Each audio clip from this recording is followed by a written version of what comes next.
Without a calculator, we've clearly got to do this by long multiplication. I think it's much easier to multiply this guy by 10 and this guy by 10 to get this up to 63 and 24, multiply those and then divide the whole answer by 100. Let's have a go at it. So there's our original sum. So this is the same as 63 times 24 multiplied by 1 over 100. That restores the sum back to its original. Okay, put the larger number on the top, 63, and multiply by 24. Start with the 2, but we've got to write a 0 here because we're effectively multiplying by 20. 2 times 3, 6. 2 times 6, 12. Now the 4. 4 times 3, 12.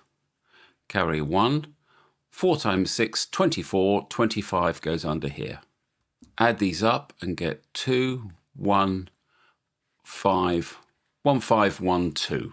So this is equal to 1, 5, 1, 2 over 100, which is equal to 15.12.